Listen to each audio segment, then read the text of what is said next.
Hello friends, एक और new government job आ चुकी है जूनियर टीचर के लिए। बहुत अच्छी वैकेंसीज है, डिटेल में सारा हम समझेंगे इसी वीडियो में। चलिए वीडियो को स्टार्ट करते हैं। Let's get. तो फर्स्ट इसमें एडवर्टाइजमेंट इसका आउट हो चुका है एंड देन इसमें आपको सारे पॉइंट्स क्लियर किए जाएंगे। मोड ऑफ एप्लीकेशन, तो आप इसके लिए कैसे अप्लाई करेंगे, तो आप इसमें ऑनलाइन मोड में अप्लाई करेंगे। इनका जो PDF है ना, ये उनकी तरफ से ही ब्लर है, मेरे उसमें दिक्कत नहीं है फ़ोन में, कि उनकी तरफ से ही ऐसा ही PDF उनका मतलब आया था तो मैंने डाउनलोड कर लिया। ये PDF मेरे फ़ोन का फॉल्ट नहीं है। ओके, एलिजिबिलिटी क्या है इसमें, तो एलिजिबिलिटी कंडीशंस क्या है। Candidate secure percentage of marks in their academic qualification, आपकी जो क्वालिफिकेशन है वो ठीक हो, उसमें परसेंटेज का जो क्राइटेरिया है वो ठीक ठाक होना चाहिए। बाकी मैं आपको बताऊंगी अभी। अगर आप 1st से 5th तक के टीचर बनने का सोच रहे हैं तो सबसे पहले आपका 12th पास होना जरूरी है। आपने 12th पास कर रखी है, 50% भी है, तो उसके बाद आप 2 साल का अपना डिप्लोमा लगा दीजिए एलिमेंट्री इक्वेशन में, देन इसके लिए अप्लाई कर दीजिए। और अगर ये नहीं है और सेकंड भी ऑप्शन है ready for you, don't worry. 12th पास आपका होना वो तो ज़रूरी है ही, एंड एटलीस्ट 45% आपके मार्क्स होने चाहिए कम से कम, और 2 इयर्स का डिप्लोमा आपके पास अगर एलिमेंट्री एजुकेशन में तो अकॉर्डिंग टू NCT के अंदर है तो भी इसके लिए अप्लाई कर सकते हैं। और ये भी नहीं है तो आपका 4 ईयर का डिप्लोमा है तो भी जगह, जिसे हम BELED कहते हैं। और अगर ये भी नहीं है तो अगर आपके पास स्पेशल एजुकेशन में कोई डिप्लोमा है तो वो लगा दीजिए। वो भी नहीं है तो अगर आप ग्रेजुएशन कर रखी है, डिप्लोमा मतलब ग्रेजुएशन कर ली है आपने एंड 2 ईयर का आपके पास डिप्लोमा है तो भी इसके लिए अप्लाई कर सकते हैं। एंड कैटेगरी, अगर आप 6 से 8 तक के टीचर बनने का सोच रहे हो तो आपका ग्रेजुएशन कंप्लीट होना चाहिए प्लस 2 इयर्स का diploma is compulsory.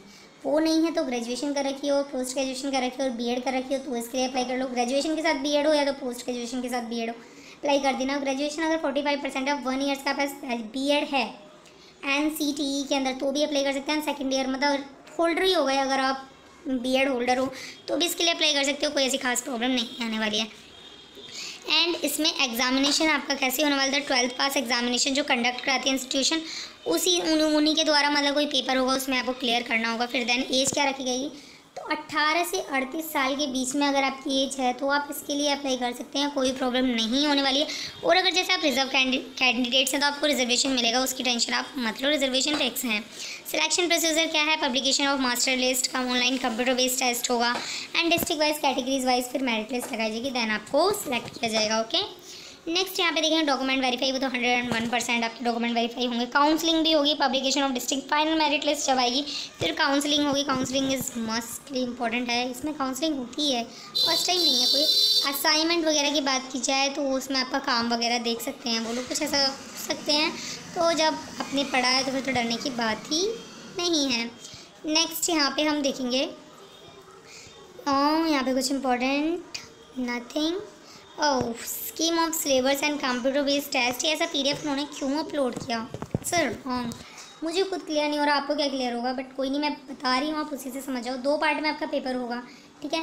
First part में क्या है, आपको पेपर की टाइमिंग कितनी मिलेगी, 150 मिनट मिलेगा, जिसमें आपको इसका मतलब 2.5 घंटा आपको मिलेगा टोटल। ये 2 पार्ट में जो पेपर होगा आपका, पहला पार्ट 120 नंबर का होगा और दूसरा पार्ट 240 नंबर का, मतलब दोनों पार्ट आपके 120 नंबर के होंगे और दोनों ही पार्ट को मिलाए तो 240 नंबर के आपका पेपर होने वाला है, जिसमें आपको 120 क्वेश्चन आएंगे।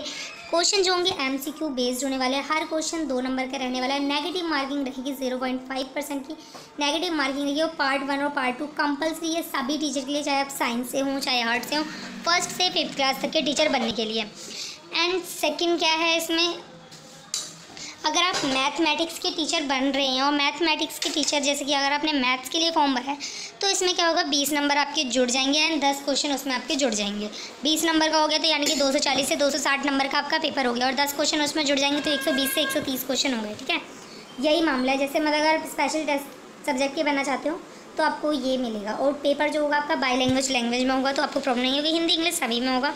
तो यहाँ पे ये सिलेबस है, अगर आपको सिलेबस चाहिए तो मैं आप ना मुझसे, अगर आपको सिलेबस चाहिए ना तो आप मुझसे PDF मांग लेना, ये ठीक रहेगा। आप मुझसे PDF मांग लेना, फिर आप ब्लर ही पढ़ तो लोगे कम से कम। इन्होंने पता नहीं कि ब्लर PDF क्यों अपलोड किया, I don't know why, so uncomfortable to read.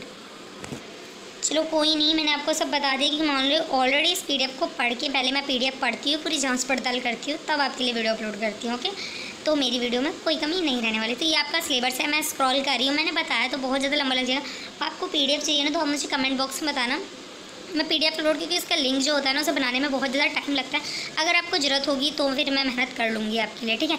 और अगर आप 6 से 8 तक के टीचर बनने वाले तो एज इट इज़ सेम रहने वाला है। 150 क्वेश्चन आएंगे, 240 नंबर का होगा एंड 120 क्वेश्चन होंगे, सेम एज इट इज़ रहने वाला है। आपको वीडियो पसंद आई है तो मुझे ज़रूर से बताना। प्यार का सताया हुआ है। अगर आपको वीडियो पसंद आई तो मुझे ज़रूर से बताना। फिर भी कोई डाउट है तो आप मुझे बता सकते हो कमेंट बॉक्स में, मैं आपको जल्द से जल्द उसका आंसर दूंगी। कि कोई भी डाउट हो तो ज़रूर से पूछ लेना। PDF चाहिए तो मुझे कमेंट बॉक्स में बताना। अगर इसके लिए अप्लाई कर रहे हो तो मेरे ख्याल से आपको एक बार PDF पढ़ना चाहिए, ओके। बाकी आपकी मर्जी।